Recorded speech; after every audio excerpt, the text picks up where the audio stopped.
Assalamualaikum warahmatullahi wabarakatuh. Perkenalkan, nama saya Sofia Aprilia dengan NIM 3321075. Di sini saya akan membacakan materi yaitu teori penawaran. Bagian pertama yaitu konsep teori penawaran, di mana penawaran atau supply dalam ilmu ekonomi adalah banyaknya barang atau jasa yang tersedia dan dapat ditawarkan oleh produsen kepada konsumen pada tiap tingkat harga selama periode waktu tertentu. Jadi penawaran adalah banyaknya barang yang ditawarkan oleh penjual pada suatu pasar periode tertentu dan tingkat harga tertentu. Menurut Hanafi dalam ilmu ekonomi, istilah penawaran supply adalah jumlah barang tertentu yang hendak dijual pada berbagai kemungkinan harga dalam jangka waktu tertentu. Sedangkan menurut Raharja, penawaran adalah jumlah barang yang produsen ingin tawarkan pada berbagai tingkat harga selama satu periode tertentu. Menurut Ahman, penawaran diartikan sebagai keseluruhan jumlah barang dan jasa yang ditawarkan dalam berbagai kemungkinan harga yang berlaku di pasar selama satu periode tertentu. Dan tetapi jika penahanan barang bertujuan untuk menimbun barang ketika harga rendah dan menjualnya jika harga naik, hal itu tidak dibenarkan dalam Islam karena perbuatan tersebut termasuk ihtikar terlarang dalam Islam. Hukum penawaran mengatakan semakin tinggi harga suatu barang, maka semakin banyak jumlah barang yang akan ditawarkan oleh penjual.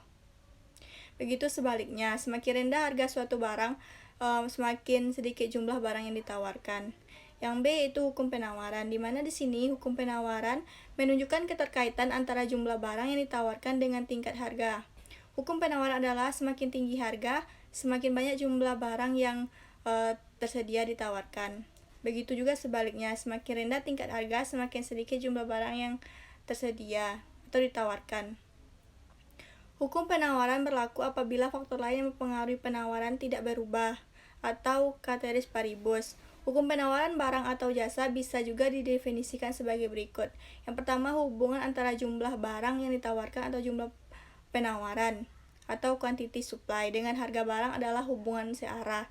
Jika harga barang tinggi, orang yang melihat potensi mendapat keuntungan akan menjual barang yang diproduksi atau dimiliki, sehingga jumlah penawaran barang tersebut akan menjadi tinggi. Sebaliknya, apabila harga turun, jumlah penawaran pun akan turun. Semakin sedikit orang yang dapat memperoleh keuntungan dari harga yang rendah, sedangkan mereka yang tidak memperoleh keuntungan dari harga yang rendah akan menunda. Semakin berkurang tinggi jumlah penawaran di pasar tersebut. Yang B, menganalisis penawaran perlu pula dibedakan antara penawaran supply dan jumlah penawaran quantity.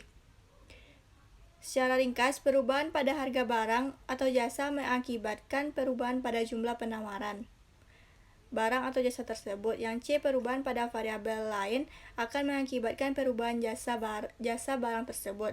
Arah pergeseran ke atas atau ke bawah tergantung pada efek perubahan masing-masing variabel terhadap jumlah penawaran pada harga yang ditetapkan. Baiklah, itu bagian terakhir C. Implementasi pajak dan zakat dalam penawaran dapat dilakukan melalui beberapa langkah. Pertama, identifikasi subjek pajak dan zakat. 2, perhitungan pajak. Dan ketiga, perhitungan zakat. Dan keempat, penyampaian informasi. Dan kelima, pelaksanaan pembayaran. Dan terakhir adalah pelaporan. Mungkin sekian pembacaan materi dari saya. Jika ada salah, saya mohon maaf. Akhir kata, wassalamualaikum warahmatullahi wabarakatuh.